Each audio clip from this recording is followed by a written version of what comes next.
Hi, everybody. My name is Jason Fila. I am a retired CPA, and there's a topic I've been wanting to do several videos about for a little while now, and it's on this concept of gifting specifically to family.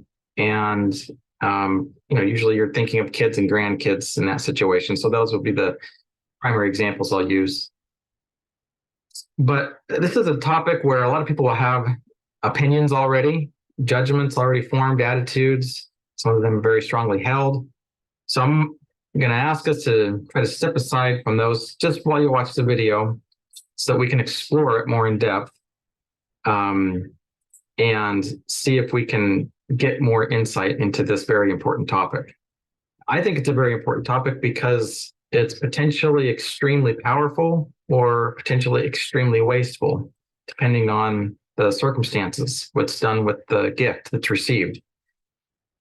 And I will flatly say, I don't think that everyone should gift, and I don't think that nobody should gift. I think that a lot of people should gift, and a lot of people should not gift. And I think that you just need to slow down and use a lot of wisdom, and that is the goal for us to consider here. Try to help us become wiser in how we're gifting. There's a movement out there called effective altruism that you all may have heard of. And effective altruism basically started its roots in recognizing that much of charitable giving is completely wasted. And not only is it completely wasted, it's actually very harmful. There were a couple of guys who were the main initiators of this movement, effective altruism, Peter Singer and William McCaskill. William McCaskill wrote a book called Doing Good Better. And in it, the very first anecdote he shares is people who donated to charity in Africa that was trying to install pumps to get water for villages. And at the end of the day, they ended up installing pumps that reduced the amount of water that the village had access to. So we can all think of examples of gifting to charity or gifting to family members that has gone completely awry. And we want to think through those so we can avoid those. But effective altruism says, hey, what if instead of just giving based on how we feel, based on the emotions, what if we used evidence and reason and just slowed down to figure out how we can benefit other people as much as possible? And then let's take action to actually do that. So that's the goal, is not to make us feel the best, but it's actually to have the very best possible outcome. So I'm hoping that we can incorporate those concepts to various degrees in what I would like to have become more of a movement, which is effective giving, which I hope will be a parallel to effective altruism. So my inclination to talk about this topic also stems from the fact that I've heard different experts, CPAs, and financial planners come to this topic from a very one-sided perspective. I've heard CPAs talk about clients who are in their 80s who die, and their kids who are in their 60s receive a bunch of money precisely when it absolutely does nothing for them because they're already retired and they already have done everything. Like the money, they already have plenty of money. The additional money adds no extra value to their life. So that's the one side where gifting earlier would have had a much bigger impact on the kids' lives. Or I've heard other professionals talk about how terrible it is to give to your children. I've heard of, there was a financial planner who talked about people earning $500,000 a year, and they couldn't, for the life of them, save any money. They were in bad financial straits. And what was the culprit? They were gifting money to their kids so their kids could go live in Africa and have extravagant experiences. And so that person condemned gifting to kids and said it was one of the worst things he'd ever seen. And clearly it's like a straw man argument on both sides, right? Sometimes there are really compelling reasons to gift to kids, so it actually can make an impact, and so you can see the impact on your kids' lives. That's a compelling reason. And yet, if you have a child who's financially irresponsible, or they're just going to use it to not ever work, then that is a big reason to skip gifting to children if they're going to be taking advantage of you and they're not financially responsible. But there's a whole bunch of nuance between those two places. And just, I feel like I haven't yet met the professional who is talking about the subject and really wants to treat it in a nuanced fashion. So I'm neither in favor completely nor completely against. I think there are great times to gift if you are inclined to do so. It's your money. You do just what you do with it, what you want. But I just think that if we talked about the idea of gifting to future generations and we slowed down our thought process on this to really think it through, we could come up with extremely powerful answers. So Daniel Kahneman, who's a Nobel Prize laureate and the father of behavioral economics, he's done a lot of studies on decision making. And once he was asked, he was interviewed and talking to a large audience, and the very last thing the person asked him is, if you were to boil all of your research down to one piece of advice, what would you say to improve financial decision making? And this is a hard thing for a researcher to say, because as we all know, they don't like to give a cut and dry answer. It's always like there's a lot of nuance and if this and then that. But he just said, slow down. That's the most important thing. Slow down when you're making these decisions. So that's what I hope to do with these videos, is slow us down, take away the emotion, try to suspend your attitude and your preconceived judgment on the topic, and let's explore it more in depth. So I do want to share, why is it that you can give very effectively?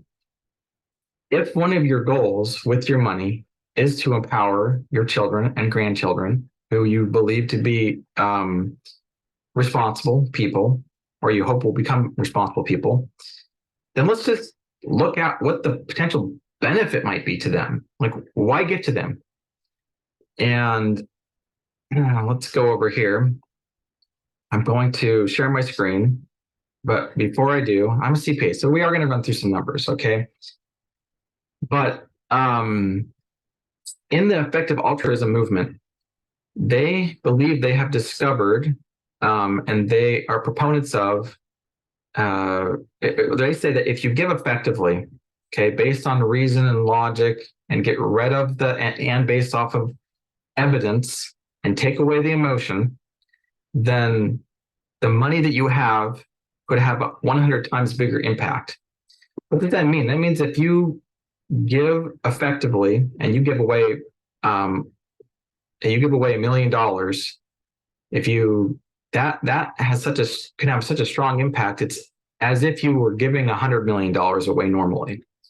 So if we can switch from like how we normally give, from doing it using the effective altruism metrics, then arguably we can have a massive multiplier in their minds to the tune of 100 times.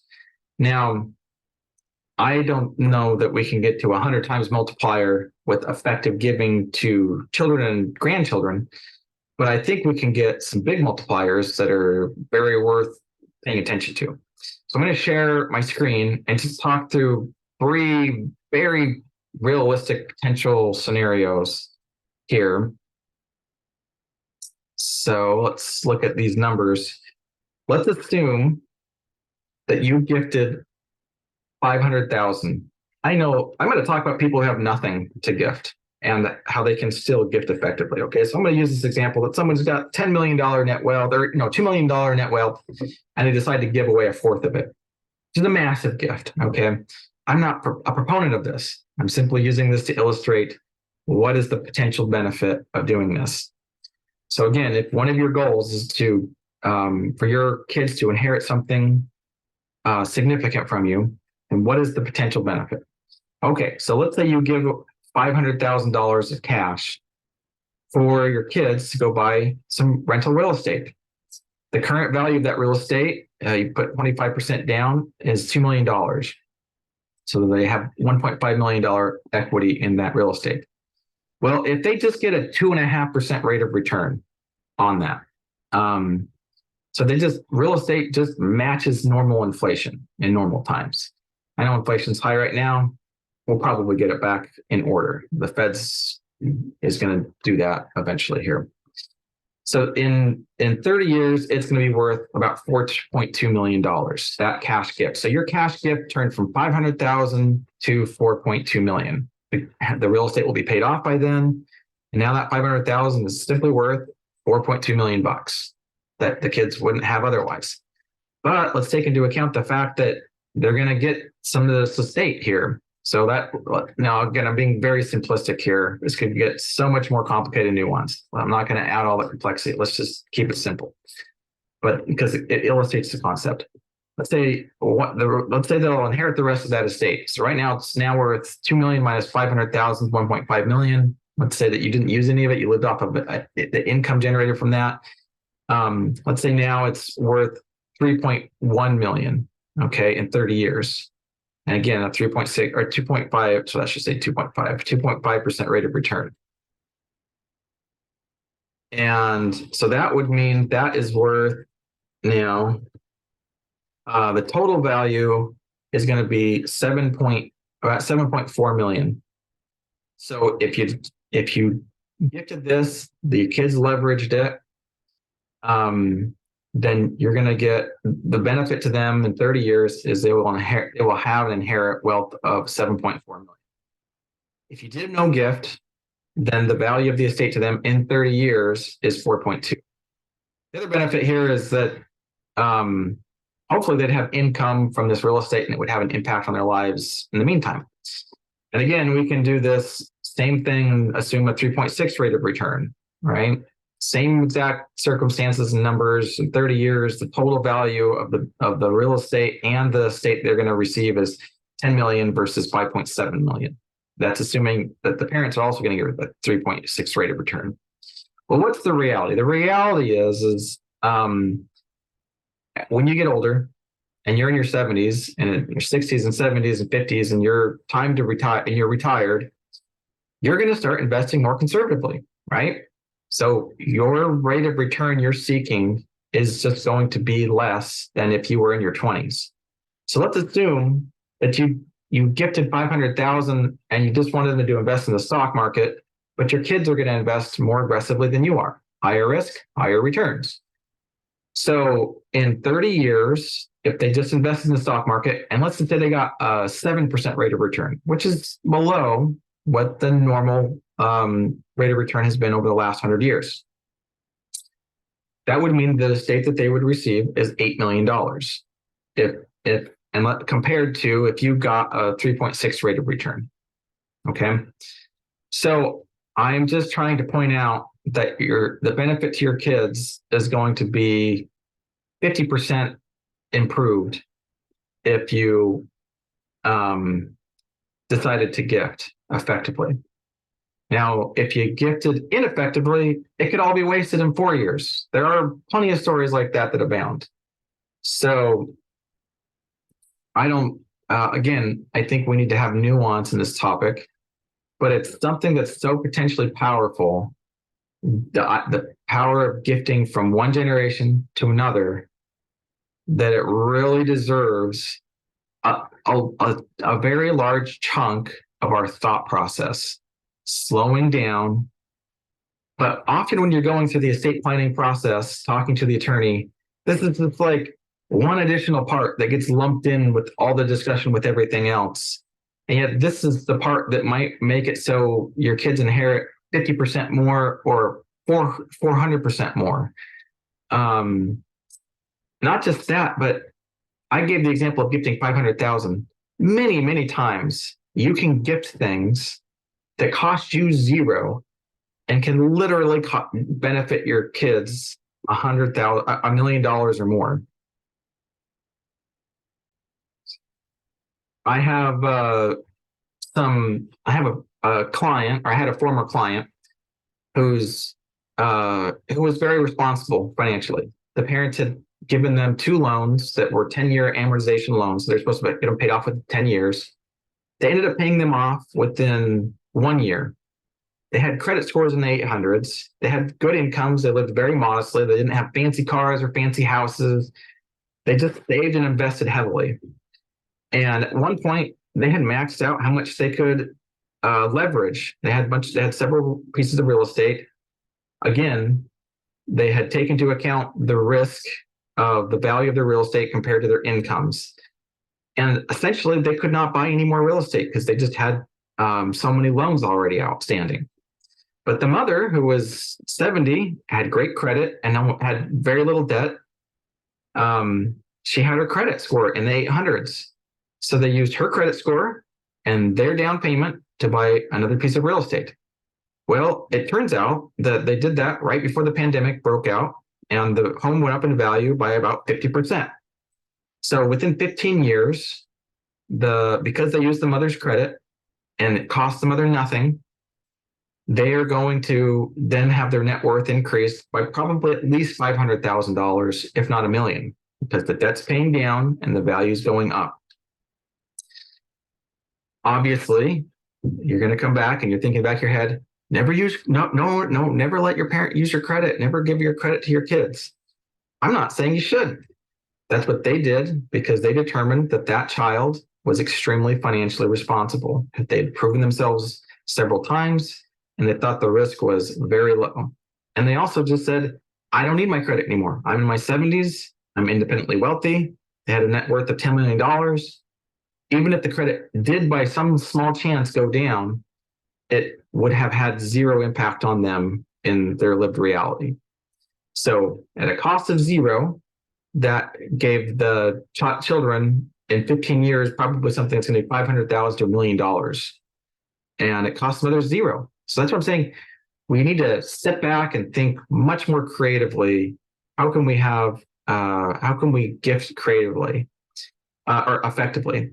So I'll talk about people who can gift very creatively and effectively to the tune of 500,000, and they're poor. I had a neighbor when we were starting out newlyweds. I had a neighbor, George, and Jessica. They lived on a single salary. He was a mechanic. They sold their house at the very bottom. They owned a house and they sold it when it was worth $75,000. Now it's worth about $400,000. But they sold at the bottom of the real estate market back in 2012. So then they had to start renting. Well, the rent started going up. And he worked a full-time job and then he worked on the side as well. And so but they had 4 kids. And so he ended up being evicted from his rental property because he couldn't afford the rent increase. He effectively was going to be homeless. He told me that from his mother, he expected to inherit nothing but debt. He expected to inherit debt from his mother. She lived down the street. Well, what did they do? The mother ended up gifting her what she had, which was the driveway space. He had a little old dumpy RV camper. The husband and wife lived in the camper and the kids would be outside playing all day, but they were allowed to sleep in the mother's house at night. And and George and Jessica were allowed to sleep in the camper in the driveway. They had no cost of housing. Imagine how much that let them save. So they lived there for several years. They saved a bunch of money and they built a house behind the mother's house.